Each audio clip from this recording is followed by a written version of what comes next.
Assalamualaikum warahmatullahi wabarakatuh. Selamat pagi semuanya.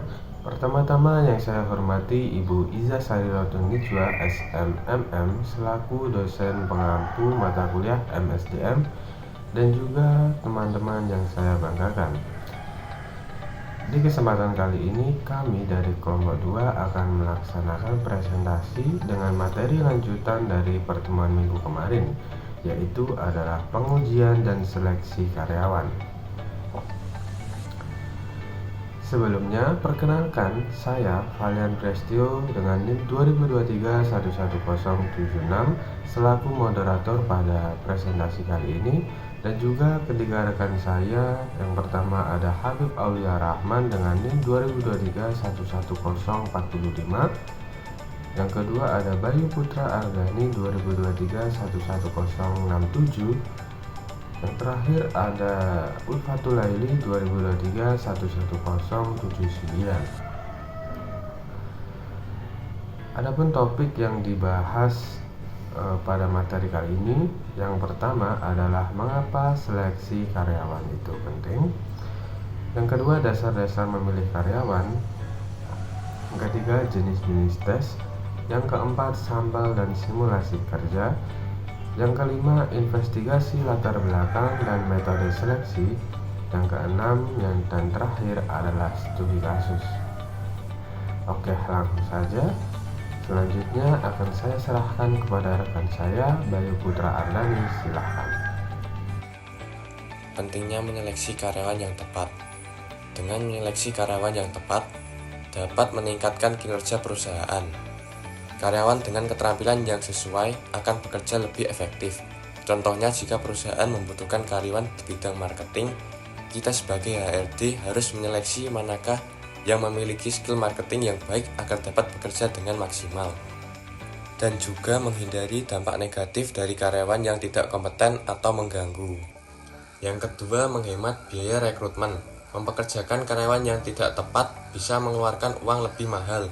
Contohnya, ketika karyawan yang kita rekrut tidak memiliki skill di bidang marketing, kita sebagai HRD memaksa merekrutnya, maka perusahaan harus mengeluarkan uang lebih agar karyawan yang direkrut belajar agar dapat memiliki skill marketing yang lebih baik. Seleksi yang baik mengurangi biaya turnover dan pelatihan ulang. Yang ketiga, mencegah resiko hukum. Wajib mengikuti prosedur seleksi yang adil dan tidak diskriminatif. Menghindari resiko perekrutan yang lalai yang dapat menyebabkan masalah hukum. Dasar-dasar memilih karyawan. Yang pertama, keandalan atau reliabilitas. Konsistensi hasil tes dalam menilai kemampuan kandidat dan dapat diukur dengan metode tes ulang. Yang kedua, validitas.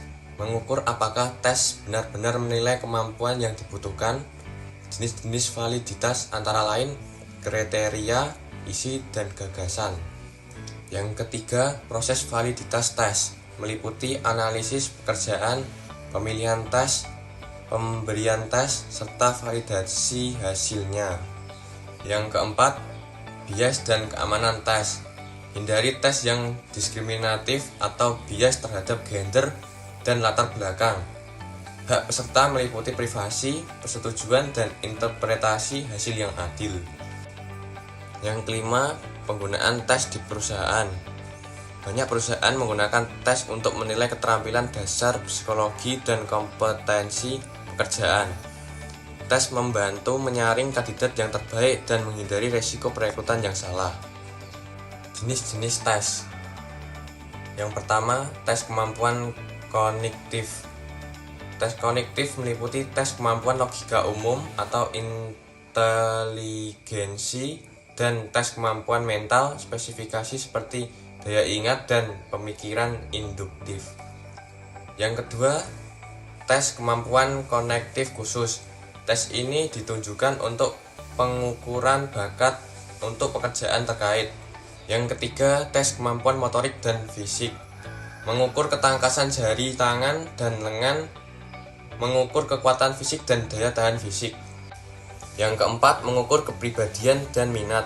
mengukur aspek kepribadian seperti introversi, stabilitas emosional, dan motivasi, membandingkan minat individu dengan minat orang-orang dalam berbagai profesi. Yang terakhir, tes pencapaian, mengukur apa yang telah dipelajari seseorang yang digunakan di sekolah dan di tempat kerja. Baik, di sini saya akan menjelaskan tentang sampel dan simulasi kerja. Dengan sampel kerja atau work sample, kita dapat memberi peserta pemeriksaan dengan situasi dan representatif dari pekerjaan yang mereka lamar dan mengevaluasi respon mereka. Nah, yang pertama ada pengambilan sampel kerja untuk seleksi karyawan.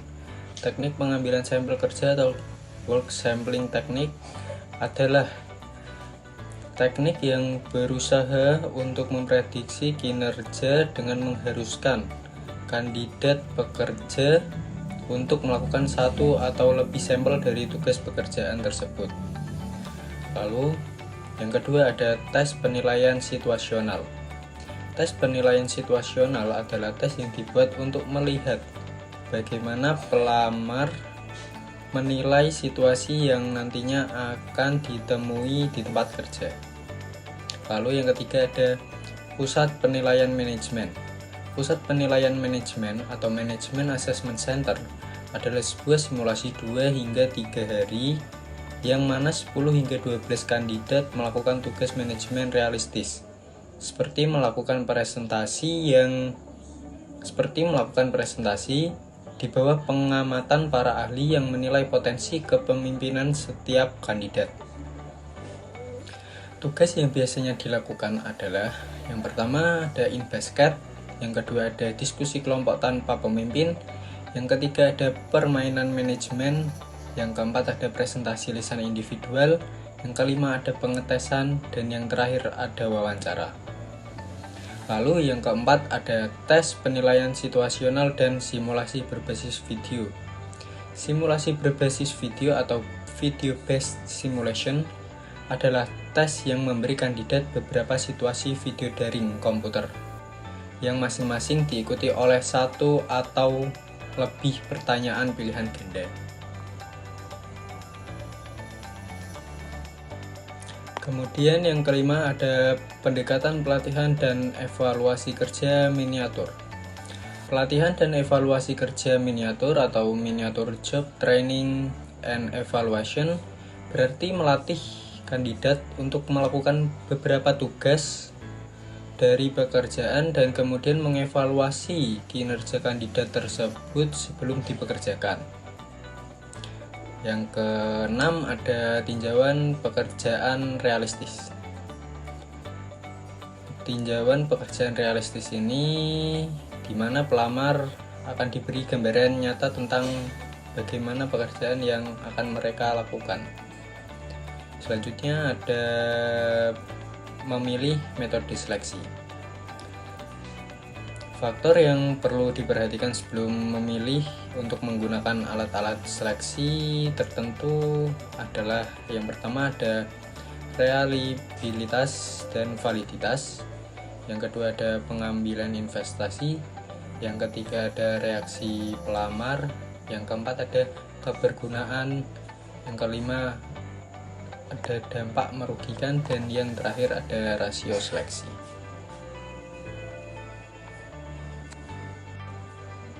Nah, yang berikutnya saya akan menjelaskan tentang investigasi latar belakang dan metode seleksi.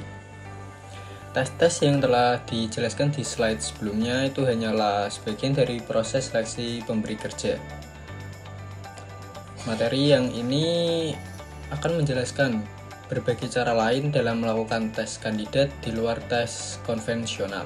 Nah, yang pertama adalah pentingnya investigasi latar belakang dan referensi. Investigasi latar belakang dan referensi digunakan untuk mencegah kesalahan perekrutan dan pemalsuan informasi serta memverifikasi data pelamar dan mengungkapkan informasi merugikan. Lalu yang kedua ada mengecek latar belakang kandidat. Nah, selanjutnya ada analisis pelaksanaan seleksi karyawan di PT Telkom. PT Telkom memastikan tenaga kerja yang direkrut sesuai dengan kebutuhan perusahaan. Seleksi karyawan bertujuan untuk mendapatkan individu yang memenuhi kualifikasi dan mampu bekerja dalam tim. Konsep dan teori seleksi karyawan. Definisi seleksi merupakan proses memilih kandidat terbaik untuk perusahaan. Pendekatan seleksinya itu ada dua, successive hurdle selection, yaitu seleksi bertahap, hanya yang lolos lanjut ke tahap berikutnya. Yang kedua ada compensatory selection, semua tahap diikuti, dinilai dari kompensasi antar tahap. Faktor penilaian seleksi itu ada keahlian, pengalaman, pendidikan, usia, kesehatan, dan watak. Proses seleksi karyawan di PT Telkom. Yang pertama itu pendaftaran. Kandidat dapat mendaftar melalui kampus rekrutmen atau database kampus. Kampus rekrutmen di sini maksudnya PT Telkom bekerja sama dengan universitas tertentu seperti ITB, UI, atau UGM melalui Career Development Center atau CDC di universitas. Perusahaan dapat membuka lowongan kerja yang dikhususkan untuk alumni kampus tersebut. Sedangkan database kampus itu merupakan kumpulan data calon pelamar yang berasal dari berbagai sumber termasuk universitas lain. Selanjutnya ada seleksi administrasi, yaitu memverifikasi dokumen pelamar sesuai dengan standar perusahaan.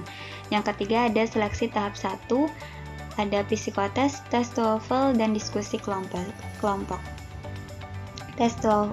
Psikotes itu mengukur kecerdasan emosi, sosial, dan sikap kerja. Tes TOEFL itu mengukur kemampuan bahasa Inggris. Diskusi kelompok itu mengamati komunikasi, kepemimpinan, dan toleransi stres. Yang keempat ada seleksi tahap 2, yaitu ada wawancara dan tes kesehatan. Yang terakhir ada keputusan penerimaan. Kandidat yang lolos seleksi tahap 1 dan tahap 2 dapat memasuki tahap orientasi penempatan dan masa percobaan. Selanjutnya ada efektivitas seleksi karyawan. Sesuai seleksi dengan teori ARM, yaitu PT Telkom menerapkan successive hurdle selection. Sumber rekrutmennya itu berasal dari rekrutmen kampus yang lebih efektif dibandingkan dengan database rekrutmen. Alat seleksinya itu sebagian besar valid kecuali tes toleran for stress dalam diskusi kelompok, efisiensi, dan biaya rekrutmen. Rekrutmen online efektif menekankan biaya dan menjangkau lebih banyak pelamar. Promosi internal tetap diterapkan untuk meningkatkan motivasi karyawan. Outsourcing disarankan untuk lebih hemat biaya.